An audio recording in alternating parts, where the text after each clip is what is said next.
व्यास जी महाराज स्वयं भगवान हैं, सुखासन में बैठे हैं और चेहरे से दुखासन झलक रहा है। नारद जी महाराज पहुंच गए। नारद जी ने देखा, पूछने लगे,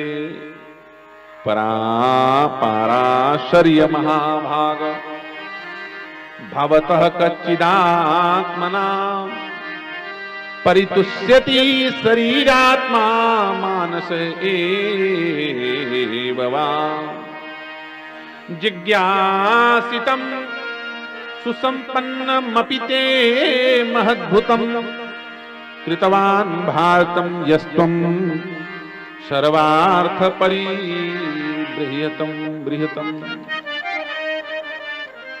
हे पराशर्य श्री वेद व्यास जी महाराज, पराशर नंदन, आपका शरीर ठीक है कि नहीं?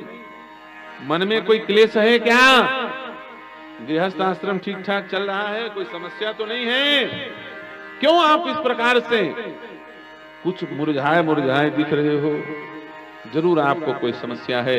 आप संकोच त्याग करके मुझे बताएं, क्योंकि आप नारायण के अवतार हो और मैं नारद हूं, और नारायण और नारद की बड़ी दोस्ती है।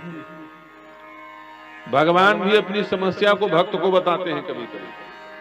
ये भक्त बड़े काम की चीज है कि भगवान की समस्या दूर करने वाले। नारद जी कौन है? भक्त। और वेद व्यास जी कौन है? भगवान। भगवान से समस्या पूछ रहे, बताओ महाराज कोई समस्या है? ये लीला नहीं तो और क्या है?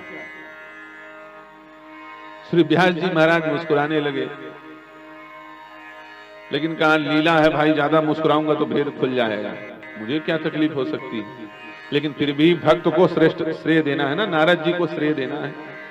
इसलिए मनो कराते हुए, चिंतित होते हुए, व्यथित होते हुए, भाव को परिलक्षित करते हुए श्री व्यास जी महाराज कहते हैं, हे नारद जी महाराज, मैं बड़ा परेशान हूं, मैं बड़े मानसिक उलझन में फंसा हुआ हूं। क्या? बोले, अस्तेव में सर्वमिदं त्वयोक्तम तथापि नात्मा परितुष्यते। मैंने एक वेद था उसे 4 बना दिया, रहा सहा पंचम वेद महाभारत बना दिया, 1,00,000 श्लोक लिखा उसने, फिर भी मन नहीं माना। तो मद्वयम भद्वयम चैव बत्रयम च चतुर्थकम, बत्रयम व चतुर्थकम अनाकलिंग कुष्कानी एतत् पुराण। क्या है? पुराणानि नवद्वयी,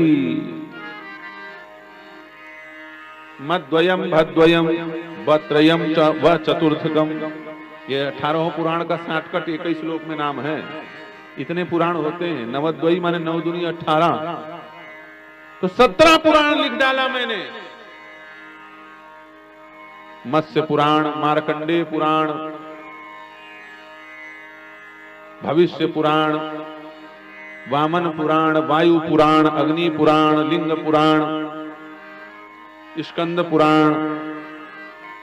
ये सब पुराणों को लिखने के बाद भी मेरे मन में संतोष नहीं है। इतना सारा लिख लेने के बाद भी मन में संतोष नहीं है। इसी बात से मैं बड़ा दुखी हूं।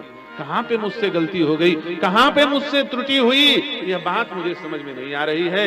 ये नारद जी महाराज, आप सब जगह घूमते रहते हो, आपकी बुद्धि विशाल है, जरूर मेरी कोई न कोई गलती आपको दिखाई देगी। त्वं पर्यटन नरक इव त्रिलोकी मंतश्चरो वायुरिवात्म साक्षी परावरे ब्रह्मणि ब्रह्मतो व्रतई स्नातस्य मेन्यून मलम विचक्षुः।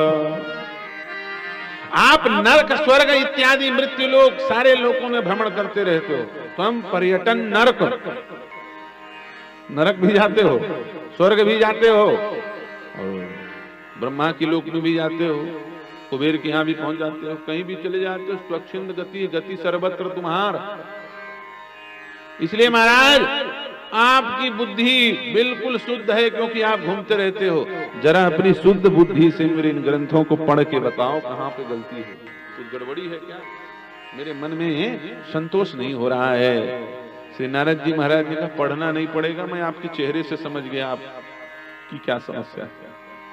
नारद जी महाराज कहते हैं, भगवतानुदिप्रायम यशो भगवतो मलम यनैवासो न तुस्येतम मन्ये तद्दर्शनम खिलम। ये व्यास जी महाराज, सारी बात की एक ही समस्या का जड़ है, सारे समस्या का एक जड़ है क्या? आपने जितनी भी बातें लिखी हैं वो सब अभिमान को बढ़ाने वाला है, अभिमान को बढ़ाने वाला। अच्छा सच बताओ, ज्ञान की बातें कोई ज्यादा जान ले, ज्यादा ज्ञान बघारे तो अभिमान बढ़ेगा कि बढ़ेगा? केवल ज्ञान है। व्यास जी ने जितनी बातें लिखी या तो ज्ञान की है या वैराग्य की है।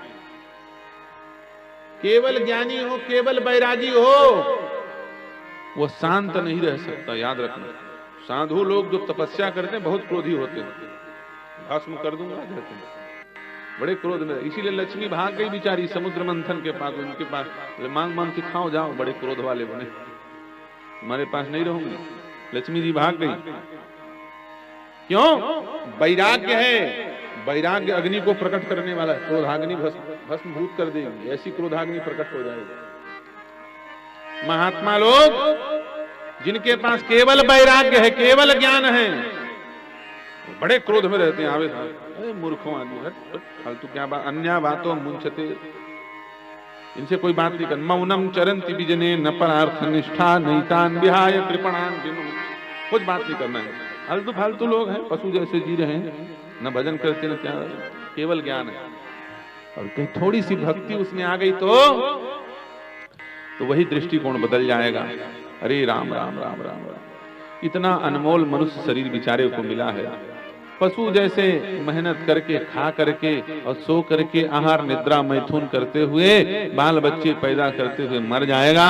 भगवान की इतनी बड़ी कृपा इसके ऊपर हुई और कृपा का सम्मान नहीं कर पा रहा है। किसी प्रकार से इसको भगवान की भक्ति की ओर ले जाया जाए तो मेरे दर्शन का इसको फल प्राप्त हो। ये भक्ति, भक्त ये चाहता है। और ज्ञानी क्या चाहता है? गरज है तो आओ, हमसे ज्ञान लो और अपना काम बनाओ। और भक्त कहता है अरे राजी हो चाहे बेराजी हो, मेरे पास आओ भैया, हमको भगवान के पास जाना। ये अंतर है। जितनी ज्ञान की बातें हैं, जितनी वैराग्य की बातें हैं, वो अभिमान पैदा कर देती हैं। और भक्ति महारानी जहां आएगी वो अभिमान शून्य कर देती है। और याद रखना, जहां अभिमान है वहां भगवान नहीं हो सकता। जहां भगवान है वहां अभिमान नहीं हो सकता। बड़े से बड़े ज्ञानी, बड़े से बड़े वैरागी पतन को प्राप्त कर जाते हैं। गोस्वामी तुलसीदास जी महाराज कहते हैं, जे ज्ञान मान विमत्त भव भय हरनि भक्त न आदरी, ते पाई सुर दुर्लभ पदादपि जत हम देखत। ते पाई सुर दुर्लभ पदादपि गिरत हम देखत। जे ज्ञान मान विमत्त भव भय हरनि भक्त न आदरी, जे पाई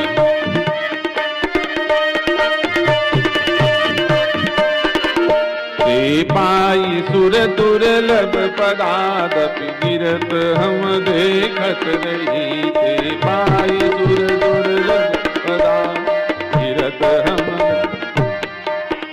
ये ज्ञान मान विमत्त, जो ज्ञान और वैराग्य के मान में मदमत्त हैं, सुर दुर्लभ देवों को भी दुर्लभ पद को प्राप्त कर लेने के बाद नीचे गिर जाते हैं। ज्ञान पंथ कृपान के धारा, परत खगेश होई नहीं बारा।